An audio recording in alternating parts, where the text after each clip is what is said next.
Well, hello, Hope Church Redvelin. This is strange coming to you as a video and looking at a camera rather than your faces. What strange days. None of us saw this coming. I've got to be honest, I'd much rather be looking at your faces right now than looking at a camera, because suddenly I know when to lift the volume up just to keep you awake or keep you engaged. But anyway, here we go. This should be interesting. Well, at the start of the year, none of us anticipated that we would be in such a situation. None of us anticipated that we would not be able to meet, that actually we'd have to go and find ways that we connect online. It was not our plan, but it was always on God's plan. God is not taken by surprise. He's still sovereign. And actually, throughout church history, there are moments where things happen that reshape the whole church outlook.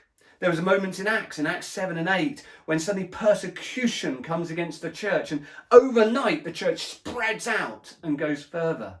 What's extraordinary at this time is how right across the world, all of us are facing exactly the same issue.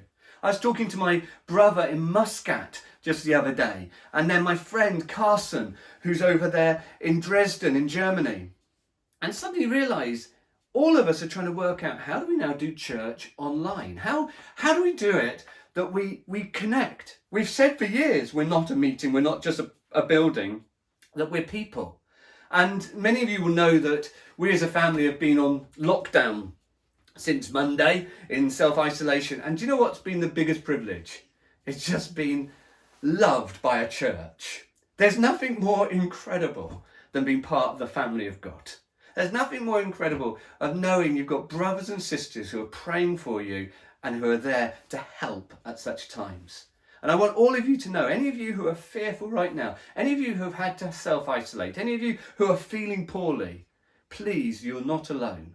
We're here together as a family. And though we might not be seeing each other, though we might not have had coffee and donuts at the start of this time together, we are family and we're there together. And however long this takes, we will walk through it. And can you imagine the excitement when suddenly we can say we can meet again? Suddenly that moment we will have a feast, we will have a great party when suddenly we're free from our homes and free from the internet. Things that we used to enjoy, we will, I used to enjoy Google Hangouts. I'm getting sick of them already. There will be such joy to see faces again. That's our longing. It's funny when Paul writes, I long to see you. I didn't realise we'd be like that within a week. I long to see you and to be with you. Today I'm going to do something slightly different to what we've been doing. We've been going through the book of Mark, but I want to do a little bit of a shift today, and I'm going to go into the book of Matthew, one of the Gospels, but I just want to look at Jesus' teaching just before he teaches the Lord's Prayer. And it's an invitation to a secret adventure with God. And in this time when we are isolated and we're alone, it's funny, I suddenly realised I started reading this book just the other day, The Ruthless Elimination of Hurry. Little did I know how ruthless the elimination was being. I put up on Facebook, someone had written, I didn't mean to give up this much for Lent. Actually, we've given up a lot at the moment, but we've got time. My diary, which was pretty full, is now empty. We've got time. And one of the things we can do is to have an adventure with God in prayer. And in Matthew 6, verses 5 to 6, Matthew writes this, and when you pray, you must not be like the hypocrites, for they love to stand and pray in the synagogues and at the street corners, that they may be seen by others. Truly I say to you, they've received their reward. But when you pray, go into your room, shut the door, and pray to your Father who is in secret, and your Father who sees in secret will reward you. Here are two types of prayer. There's the prayer of the hypocrites, and there's the personal adventure. It's funny, I think most Christians would say, yes, prayer is important. We hear quotes like, prayer isn't preparation for the battle, prayer is the battle. And I have known people who find prayer incredibly easy. People who have developed wonderful relationships with their father in prayer. My grandfather, I used to hear him talk about Jesus, and I longed to have a relationship with Jesus like him. But it was all built through his incredible prayer life. Yet many of us, if we're honest, say, do you know what? I actually find praying quite difficult. I sometimes find it difficult making that time available. It's amazing how when I sit down to pray, the TV remote control seems to miraculously be in front of me, or suddenly an email comes through that I need to respond to, or something happens and the phone rings. But actually, we've got a moment where we can develop great relationships with Father in prayer. It's great to have this moment we can build good habits. And here is Jesus bringing a perspective that can breathe new life into our habits of prayer. Jesus reminds us that at its very core, prayer is speaking to our Father. And in John's Gospel, in John chapter 7, Jesus prays. And he prays, oh, that they would be one, so that everyone can see that the Father loves them as the Father loves me. Now, what he was saying there is this, that actually the Father loves the Son, yes, Jesus, but also loves each of us equally. You know, we have a running joke in our family, who's the favourite child of the day? You know, it's a bit of a joke, oh, he's the favourite child of the day. You know, the other day, Zach managed to find a bit of Lego that Liz needed while she was redoing Lego. So he became the favourite child of the day. The truth is, we don't have any favourite children of the day. We love them equally all the time. There are no favourites. And what is extraordinary is Jesus is saying here that he's not the favourite child. He's saying, I'm not the favourite child. All of us are loved by the Father equally. And in fact, when we become one, and what's extraordinary at this moment in time in the nations, the church is more one than it ever has been, that as we are one, actually we can know we are loved by the Father in the same way he loves his Son. But here we have two different styles of prayer. One is a hypocritical prayer. Now, the word hypocrite comes from the Greek word, which is for acting, which is when they used to put a mask in front of their face. So if they were playing a sad character, there'd be a sad face on the mask. If they were happy, there'd be a happy face on the mask. And they would be like that. And the mask would not be their true person. And how often do we find actually we can even sometimes in church turn up and we're all happy and jolly, but inside you might not be feeling like that. You put on a mask, you put on what people think you want to see. Facebook is a terror for that. You know, it's funny, as you start looking at Facebook, you suddenly see people who are portraying something, you're thinking, I don't think that's quite true. You know, and actually we can look at people's lives and think everything's wonderful, everything's awesome, but underneath it may not be the case. Do you know what? Jesus is talking about people whose prayer life is like that. He's talking about the Pharisees who turn up in the synagogue and they pray these amazing prayers, but they're putting on a performance. They go on the corner and they pray these incredible prayers, but they're putting on a performance. They're putting on a performance so people will look at them and say, wow, aren't they amazing? In fact, they're putting on this play. They're being actors. You know, I once knew a time where I was leading a prayer meeting in Manchester. And I remember I was getting a bit frustrated because people weren't praying out enough. So I prayed and got up and prayed this great prayer to get people stirred up. And when I finished, I felt I heard God say, well, it's nice to hear your voice, Andrew. I've not heard you for a while. And it hit me. I haven't been praying in private. I prayed in public, but not in private. And it changed the way I started to pray.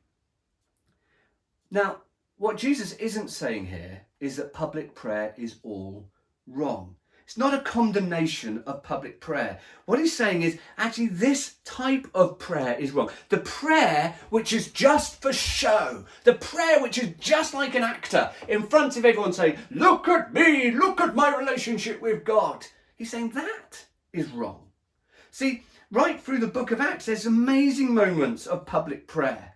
I know in my life, actually, sometimes I find public prayer easier to pray when you're with others and there's that encouragement where you're praying and the presence of God comes, and it's just so good. It's going to be good this week where we meet up in online on our life groups and to be able to pray for one another and to pray together. That's not what Jesus is talking about. He's talking here about this public display which points them to the person rather than to the one they're praying to. It just is quite challenging when you see this, because there is a reward for this prayer. And Jesus says, truly I say to you, they have their reward in full. And the reward in full is this: the people listening are impressed. And they say, wow, that's a great prayer. Ah, what a great person. But what is scary is that the Father who in heaven, the creator of heaven and earth, the most creative, awesome God, is not listening. He's not interested in what they're saying. Their reward is in full. Their reward is, look at me, I'm wonderful. Everyone going, whoa, yes you are. The Father's looking and saying, so what? Not interested. You've had your reward. But then there's a relational prayer. And this is prayer at its simplest. This is prayer that is so wonderful that in this time you can enjoy this. And this is the prayer which is an intimacy with the Creator, an intimacy with the great I am. In verse 6, but when you pray, go into your room, shut the door, pray to your Father who is in secret, and your Father who sees in secret will reward you. The term translated room is sometimes translated storeroom or inner room. It's an inner sanctuary, a place where it's you and your Father. Now, some of you may say, I didn't have a good relationship with my father. I don't really like this concept of just going to be with my father. Can I just say, think of the most perfect relationship you can think of a child and a father who is loving and caring, and there's no harm, there's no malice, it's just beautiful. A father who's looking out for their child, a father who just does you good. Well, you think of the best image you can come up with of a father who does that. Do you think of a model, someone you see and say, cool, his kids seem to love being with him. And then times it by million times. Suddenly you have this father who today so loves you, he sent his son for you. A father who so loves you that actually he's giving everything for you so you can actually enjoy him. And he's the one who's saying, I want you to come and just meet with me. It's really simple. Just come and bring yourself. Jesus' point is simply this, that his disciples is to enter into a secret place where they can meet with their Father alone. Depending on your life experience, the idea of being alone, as I said, may be a bit odd, but just think, God is awesome and loves you. Jesus is stressing that the relationship is at the very heart of prayer. I remember a number of years ago, I went to Judgment Day, rugby tournament at the Millennium Stadium, as it was then. And at this, it was a great day. Actually, it was strange having in my diary for a couple of weeks Judgment Day. It kind of was slightly scary, but we turned up and we were watching the matches. It was fun. I think we were there with the Thomases. It was great. And then Evan, who was working at the time in Cardiff as a chef, suddenly rang and said, Dad, I can't get a bus back. What shall I do? So I said, come into the stadium. Why don't we meet up and come and have some time with us? And so he came to the stadium. And then there was this extraordinary moment where he entered the stadium, but he was right in one corner and we were right in the other corner. And then right in the middle was the stand that was shut. And so the only way we could really get to each other was if we walked all the way around the stadium to meet up and bring him all the way back. He came as far away from us as it was possible to be. And suddenly I had the thought, I wonder if I can get through this stadium that's shut. So I went along to the door, and this big metal door, and I banged on the door. Can I come through? Can I come through? And the door opened, it was my friend the other side. And he said, yeah, Andrew, come on through. I said, well, Evan's the other side. He said, oh, come on, walk through. So we walked through the stand, and then I meet Evan the other side. They opened the doors, and my friend then went back. And me and Evan just walked together through this empty stand. Suddenly, there's 50,000 people watching a rugby match. And there they're all cheering, having fun. But I was just walking with my son. Together, me and Evan were walking through the stadium.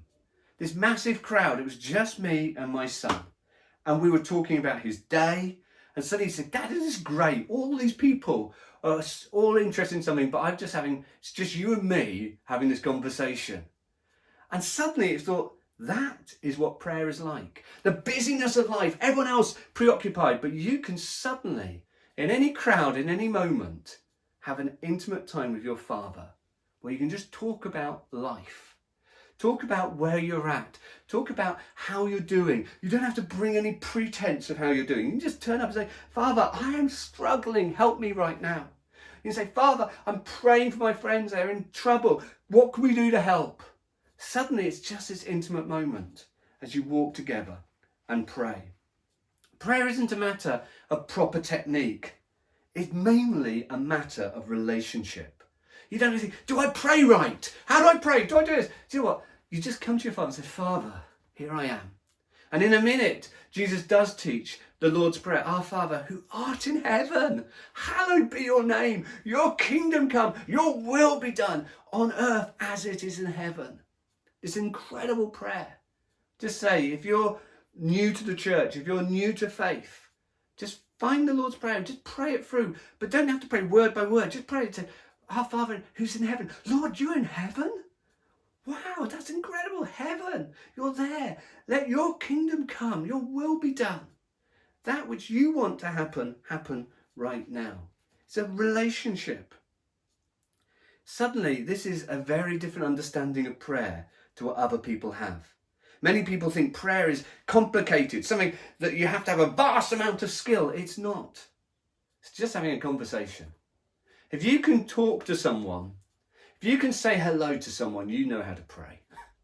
If you have the ability, however it is in your mind, to be able to communicate, you can pray. Jesus is inviting us to become like children, to find a quiet place, to spend time talking with our Father in heaven. Jesus is inviting you to let go of any pretense, any sort of mask that you think you need, and just bring yourself, with no complicated formulas, just bring yourself as you are before him. Find a quiet place, and your Father in heaven, who happens to also be the most creative, interesting, powerful, captivating being in the universe, will come and spend quality time with you. And in these days, suddenly our diaries are empty. We have time to encounter our God. We may think we're too busy. We're not these days. Your mind might be too cluttered to focus. You might think you'll be bored. Just come. God is your Father. You long in the deepest part of your being to share secret times in conversation with God. The Spirit has been given to us to prompt us to cry out, Abba, Father, our glorious, glorious Father. I'll never forget a time where it was with lots of different nations, and someone said, let's pray out in your own language. And someone suddenly prayed out, Papa God. And I love that, this intimacy. Papa God. Talk with God. Whatever's on your mind, whatever's on your heart. This is a secret prayer. No one else is going to find out about this. This is you and your Father. This is a secret adventure. When I gave my life to Jesus, I didn't buy into something dull and boring. I bought into an adventure that meant I could end up anywhere in the world. I could do anything with God. I bought into an adventure, but the biggest adventure is in prayer, where you pray for things and see God answer, whether it be a yes, a maybe, or a no. You see God at work. And the reward for this relational prayer, your Father who sees what is done in secret will reward you. There is a reward for this adventure. The reward Maybe, as in Philippians 4 verse 7, it says, he will give you a peace that surpasses understanding.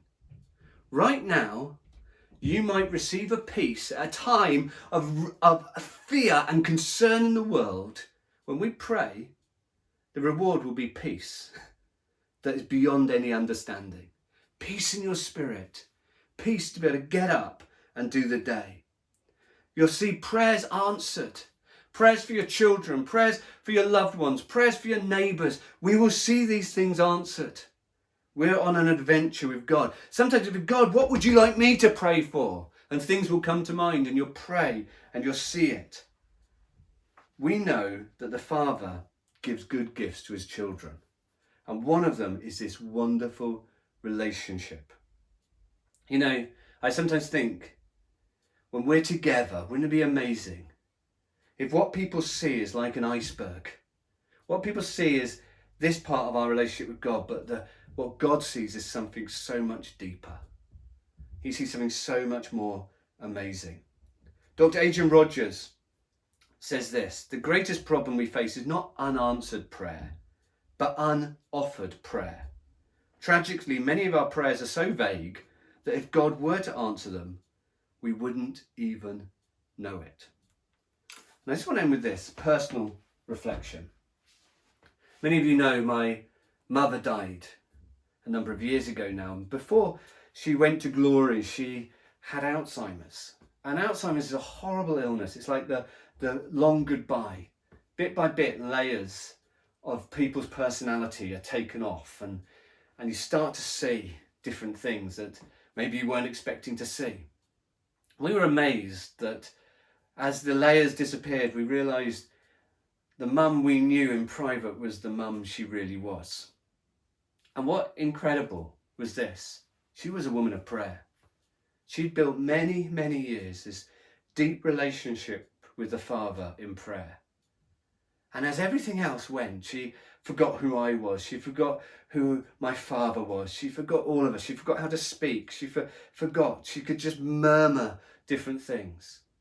The one thing that remained was this love for Jesus. And the last thing I ever really did with my mum was break bread. Me, my dad, my mum. And I broke bread. We did communion. And though she was there, as I kind of broke the bread, she just said, Jesus, Jesus. And it just hit me. What we do in prayer, that lasts for eternity. We're in a season that will end. There will be a day where everything will be back to normal. There will be a day where everything returns. It's just a season. There will be things in our life that are just for a season. It will be over in a while.